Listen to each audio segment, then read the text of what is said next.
여러분 안녕하십니까? 정호연 세무사입니다. 네, 성철수입니다.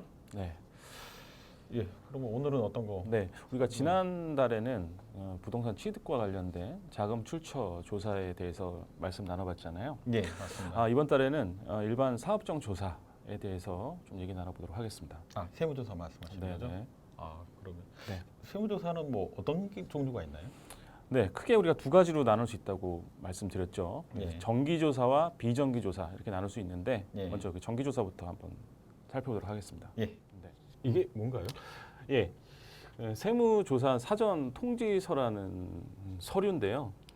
보통 우리가 이제 조사가 시작되면 이제 사전에 이런 통지서를 직접 조사관들이 이제 납세자한테 전달을 하죠. 이렇게 미리 알려주는 네. 세무조사인데. 그러니까 이게 정기조사라서 그렇습니다. 정기조사는 이제 사전이란 말이 이렇게 앞에 붙어 있는데 국세기본법상 15조사 착수 15일 전에 납세자한테 미리 통보를 하게 돼 있습니다. 보름 전에? 네, 그래서 실무적으로는 뭐 보름 전에 유선으로 통보를 하고 조사 시작 전에 그러니까 그 뭐 일정 협의해서 병원이라든지 아니면 제3의 장소에서 직접 이렇게 전달을 하고 있죠. 그러니까 보통 우편으로. 예. 예, 직접 전달을 요즘에는 하고 있습니다. 조사관이 직접? 예. 그래서 오. 사전에 이제 날짜 뭐 편한 날짜를 서로 협의해서 그 예. 세무 대리인 동반해서 이렇게 보통은 이제 서류를 전달하는 그런 절차가 있죠. 뭐 예전에 비해서 많이 친절해진 것 같긴 한데 이거 받아서 뭐 기분 좋을 것 같지는 않네요. 그렇죠. 조사가 뭐 기분 좋은 일은 아니니까요. 네. 네. 여튼 이 정기조사는 이제 세무조사 사전 통지서라는 서류를 받게 된다라는 거고요. 예. 우리가 이제 다음 장 한번 넘겨보실까요? 일단 이 정기조사의 특징을 몇 가지를 설명드리자면은 일단 가장 포인트가 대부분 혐의점은 없다. 혐의점은 없다. 혐의점은 없다. 그게 뭐냐면 이제 비정기조사 때 말씀드리겠지만 특별히 이런 조사는 뭔가를 한 것을 이렇게 끄집어내기 위해서 하는 조사라기보다는 신고한 내용이 적정한지 조사를 통해서 확인하는 절차 이렇게 생각하시는 게 편하실 거예요. 예. 네. 그래서 조사 시작 전에 보통 아까 전에 그 통지서와 함께 이런 준비사항을 이제 안내를 해 주거든요. 그러니까 앞에 본 서류에 네. 이제 첨부 문서. 네. 그래서 이렇게 보면은 뭐 협조해 주시기를 바란다고 하고 준비할 사항을 리스트를 줍니다. 네. 리스트 뭐 내용을 좀 살펴보게 되면 이제 뭐 신고서철, 신고한 서류들, 그러니까 이제 매달 신고했던 거. 네. 그리고 뭐 계정별 원장, 이제 세무사 사무실에서 준비하실 거고. 네, 그리고 뭐 전표, 증빙서철, 뭐 이런 것들은 사실은 우리가 신고서에는 어떻게 보면 껍데기만 들어간다고 볼 수가 있거든요. 그렇죠. 요거는 이제 병원에서 이제 치과에서 세무사 사무실에다 보내주시면 네. 이거 이제 세무사 사무실에서 보관하고 계신 거죠. 그런 서류를 이제 대조하는 절차를 하겠다라는 내용이고 예. 또 과세 기간에 이제 사업용 계좌 입출금 내역인데요. 그 정기조사 특징 중에 하나가 일반적으로는 금융조회를 하지 않는 게 보통입니다. 네, 그렇기 때문에 이제 조사 범위라든지 어떤 좀 강도가 좀 약할 수가 있는 거죠. 그래서 사업용 계좌를 이제 달라라는 내용이고요. 또 뭐 카드 사용 리스트나 뭐 사용 내역서 뭐 이런 것들을 또 요구하는 거고 또 각종 복리후생 비용, 그다음 접대비 이런 것들을 뭐 리스트를 달라는 건데 이제 뭐 사적 경비 여부를 살펴보기 위한 것도 있고요. 그다음에 뭐 조직도 병원의 뭐 직무 분장 내역이라는 내용인데 병원의 어떤 성격이라든가 규모를 파악하기 위해서 자료를 요청하는 건데 보시면 알겠지만 대부분은 이제 세무사 사무실에서 다 이렇게 제공할 수 있는 자료들입니다. 그래서 뭐 병원에서 제공할 수 있는 거는 몇 가지 안 된. 뭐 한 7번 정도? 네. 그래서 내용을 보면 다분히 어떤 비용에 포커스가 맞춰져 있을 수도 있고요. 그러네. 그러니까 뭐 매출과 관련된 내용은 거의 없고. 그리고 여기서 빠졌지만은 병원은 이제 차트도 요구할 수가 있습니다. 차트. 네. 그래서 이것을 사전에 이제 준비해서 제출을 해야 되니까 예. 우리가 그 효과적인 세무조사 대응 방법이라고 제가 제목을 이번 달에 달았는데 달리 표현하면 효과적인 재산권 방어다. 방법 이렇게 표현할 수가 있거든요. 그래서 신고한 내용과 우리가 보관하고 있는 자료를 사전에 좀 검토를 해봐야겠죠. 한번 이제 맞춰보는 네, 거예요. 그래서 네. 문제가 없다면 그대로 제공해도 되지만 간혹 이제 의심을 살 만한 어떤 자료라든지 좀 신고 내용과 약간 좀 문제가 있을 수 있다. 그러니까 경험을 통해서 이제 의심을 이건- 살 수 있는 어떤 자료다라고 하면은 좀 약간 어떻게 보면은 방어 차원에서 이것을 제공을 해야 되는지 말아야 되는지 좀 고민을 해볼 필요가 있고요. 그리고 좀 의심을 살 만한 자료라고 하면은 그 의심 사지 않도록 어떤 보완을 해서 제출할 필요가 있겠죠. 그래서 쉽게 말해서 이제 소명 자료를 미리 네, 네, 미리 네. 준비하는. 네, 그런 작업이 대리인 통해 가지고 필요하겠습니다. 그래서 사실은 정기 조사는 앞서 말씀드린 것처럼 신고한 내용을 확인하는 조사를 통해서 절차이기 때문에 이런 서류를 이제 좀 신속하게 가급적 신속하게 제공을 하고 또 문제점이 있다라면은 충분히 이제 조사관들하고 협의를 해서 문제 있는 부분은 적정하게 인정을 하고 빨리빨리 넘어가는 게 좋습니다. 정기 조사는. 그렇겠죠. 네, 그래서 사실 납세자분들은 추징세액도 중요하지만 사실은 빨리 끝나기를 원하시거든요. 대부분. 그래서 기간이 길어지면 스트레스를 너무 많이 받으시더라고요. 네. 그러니까 자료 빨리 제공하고 협조를 적극적으로 해서 뭐 조사가 더 이상 뭐 이렇게 좀 길어지지 않도록 빨리 끝내는 것이 중요하다. 정기 조사는. 그러니까 제가 볼 때 그런 것 같아요. 실제로 이렇게 인정할 거 인정하고 뭐 그래야 빨리빨리 지나가지. 계속 아니다 그러면 이제 계속 네, 하다 보면 네. 우리도 예상하지 못했던 게 갑자기 네, 튀어나오면서 네. 문제가 커지는 경우가 있죠. 정기 조사는 대부분 조사 착수 시점에 이 앞에 서류를 이제 드리고 대면을 하게 되는데 그 조사관들과 그다음에 이제 납세자 거의 뭐 처음이자 마지막으로 보는 경우가 많습니다. 정기 조사 같은 경우 대부분 그 이후로는 세무 대리인이 왔다 갔다 하면서 이제 종결이 되는 경우가 많은 조사라고 볼 수가 있겠습니다. 거의 대부분 그렇게 되죠. 네. 이거는 이제 서류가 같은데 네. 그 뭐 사전자라는 그렇죠. 말이 빠졌네요. 같은 것 같은데 다른 내용들이 좀 있습니다. 그래서 네. 앞서 잘 말씀드렸는데 여기 사전이란 말이 이제 없죠. 예. 그리고 뭐 법령이 좀 관계 법령들이 좀 다릅니다. 이건 별로 네. 느낌이 별로 안 좋은데요. 그렇죠. 그러니까 비정기조사 통지서인데요. 이 비정기는 말 그대로 그냥 불쑥 찾아오는 조사를 말하고 특별조사라고도 하기도 하고요. 이게 쉽게 말해서 이제 갑자기 와서 덮치는. 네, 그렇습니다. 우리가 가장 뭐 두려워하는 조사고 안 받아야 하는 조사죠. 예. 네. 근데 일단 뭐 앞서 살펴본 정기조사와는 뭐 공기부터가 다릅니다. 일단 분위기 자체가 다르고 좀 쌀벌하네. 다르고 일단은 처음 이제 착수 시점에서는 대여섯 명의 이제 조사관들이 사업장으로 아침 일찍 이렇게 나오죠. 나오게 되면은 이분들이 뭐 웃으면서 나오겠습니까? 뭐 표정이 어둡고 그러다 보면 이제 납세자분들은 굉장히 긴장하게 되고요. 그래서 당황해 하시는데 가급적 빨리 세무 대리인과 통화를 해서 오게끔 하시는 게 중요합니다. 그래서 불필요한 어떤 쓸데없는 뭐 안 해도 되는 대화보다는 그냥 좀 이런저런 좀 시간을 버신 다음에 세무 대리인이 오면 그때 이제 뭐 적극적으로 하실 말씀이라든가 나누는 이렇게 하는 게 좋다라는 겁니다. 그러니까 요거는 이제 쉽게 말해서 당일날. 네. 예. 근데 이제 아까 그러니까 요 앞에 봤던 거 같은 경우는 이제 사전에 뭐 보름 전에 알려주는 조사고 요거는 이거 쉽게 말해서 이거 받는 날은 이제 갑자기 이렇게 7시 나온 날이지 않습니까? 네. 그러면 이제 우리 치과 원장님들 입장에서 뭔가 좀 이게 어떻게 다른 건지 어떤 네. 점이 다른 건지 한번 설명을 해주시면. 일단 첫 번째 가장 큰 차이점은 혐의를 가지고 나오는 조사죠. 그냥 나오는 게 아니라. 네, 혐의를 가지고 나오는 조사인데 차명 계좌도 있고요. 그게 또 그다음에 굉장히 많으시더라고요. 제보, 뭐 차트 제보라든가 내부 제보에 의한 그런 것들이 거의 대부분입니다. 비정기 조사에서는. 그러니까 쉽게 말해서 누가 찔러서 나오거나. 네, 그렇죠. 그래서 이제 분위기부터 이제 다른 거죠. 네. 이게 뭐 여담인데 사실 이제 제보에 의한 요즘에 조사가 많다 보니까 납세자분들은 가장 궁금해하는 게 누가 제보를 했느냐.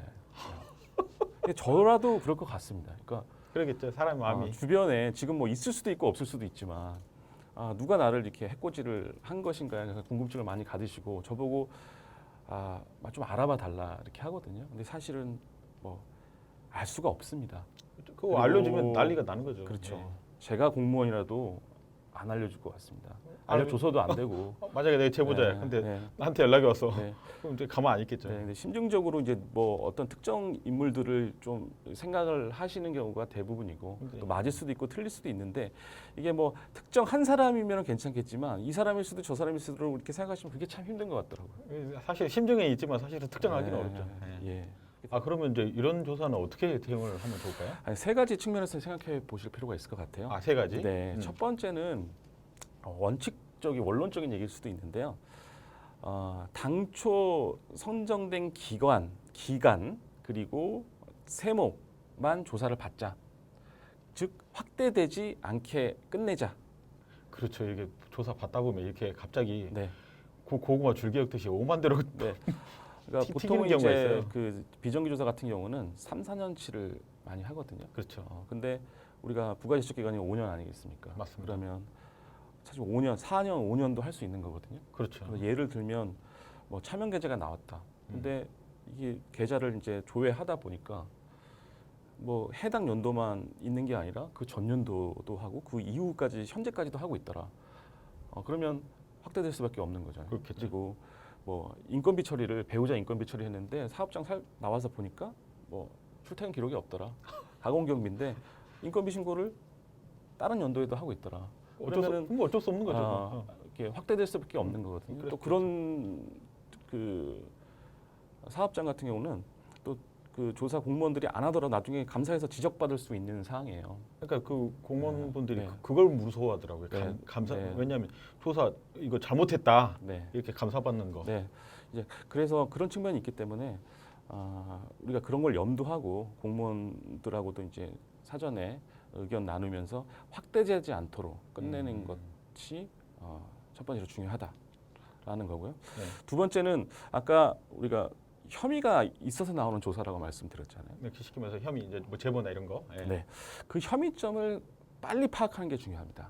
그렇죠. 맨 처음에 안 알려주잖아요. 네.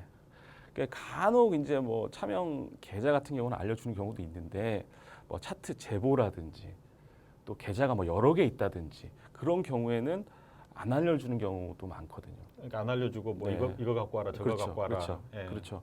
그래서 가급적이면 대리인을 통해서 정말 어떤 자료를 갖고 있는지를 신속하게 파악하는 게 무엇보다 중요합니다. 그러니까 보통 이제 세무사님이 보통 네. 가고 찾고 뭐 인간적으로 그렇죠. 그래서 만약에 그 갖고 있는 자료가 정말 뭐 솔직히 우리 어쩔 수 없는 자료다, 명백한 소득 누락 자료다라고 하면 그건 어쩔 수가 없습니다.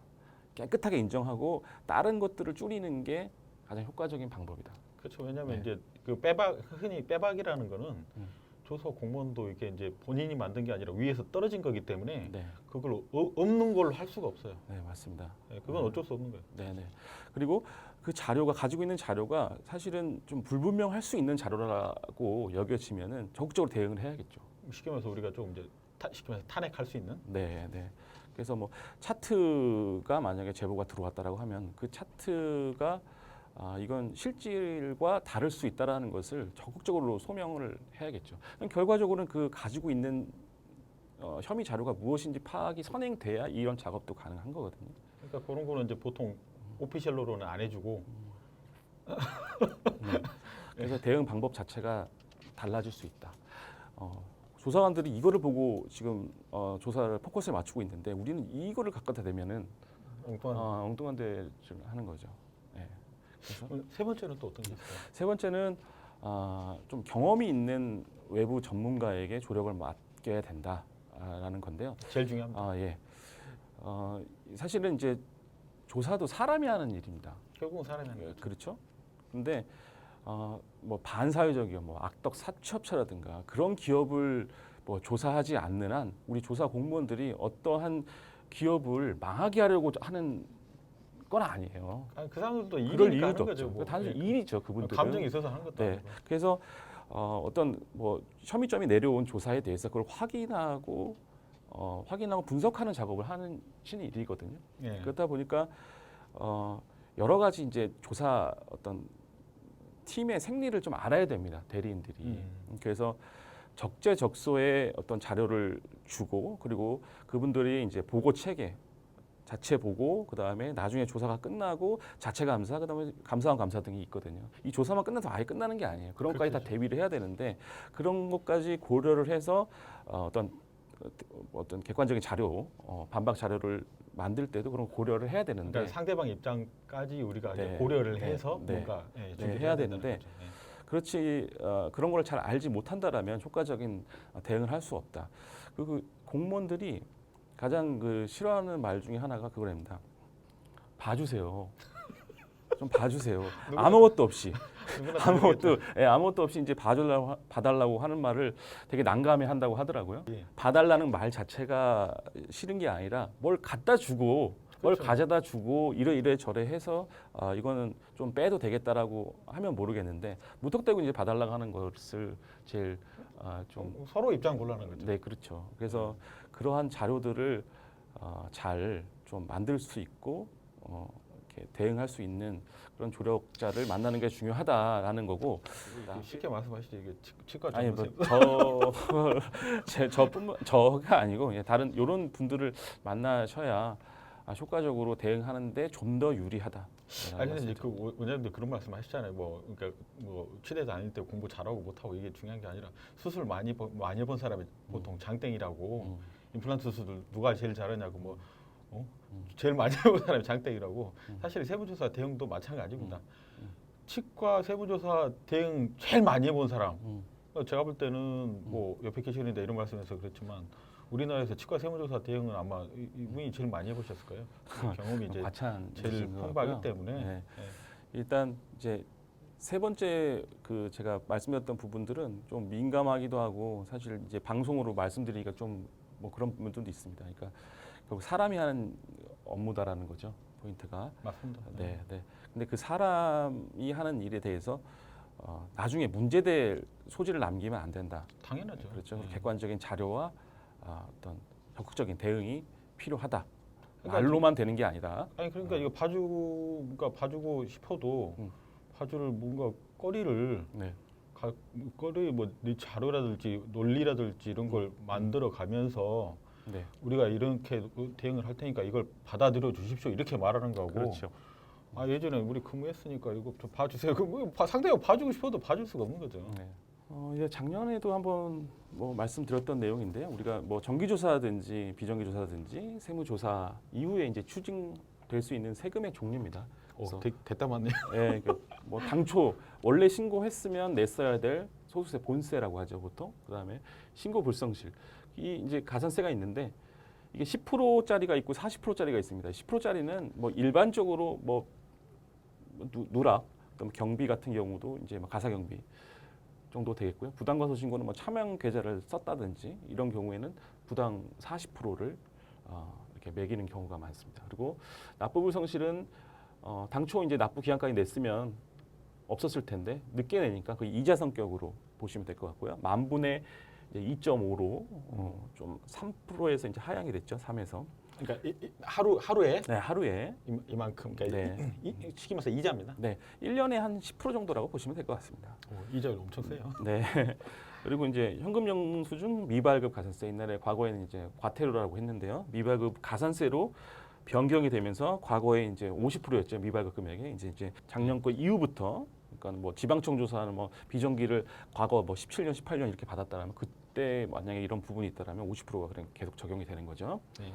근데 기타는 뭐 사업장 현황 신고서, 뭐 지급 조서, 뭐 사업용 계좌 여러 등등이 좀 있겠습니다.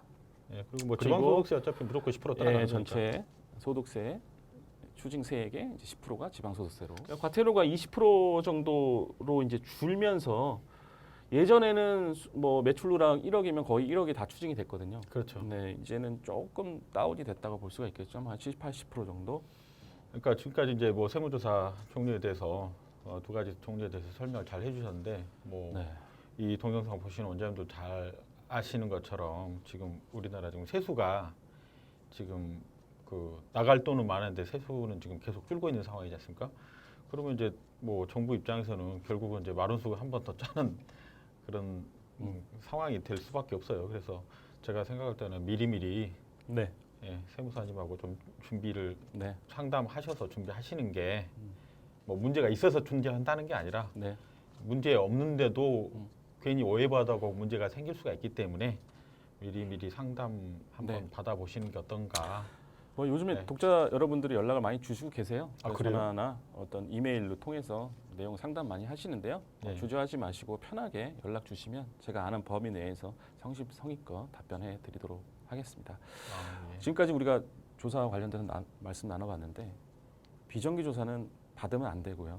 그럼 받을 거리를 주면 안 되겠죠. 예. 철저하게 잘 관리하시기 바라고 한 번 정도 받아야 된다라면 정기 조사는 뭐 사실 뭐 혐의점이 특별히 있어서 나오는 조사는 아니니까 네, 한 번쯤 그렇습니다. 받으셔도 크게 또 뭐 받으셨다고 해서 크게 낙담하시거나 그런 건 아니니까요. 네. 자, 저희가 준비한 내용 여기까지고요. 저희는 10월 이제 가을에 찾아뵙도록 하겠습니다. 감사합니다. 고맙습니다.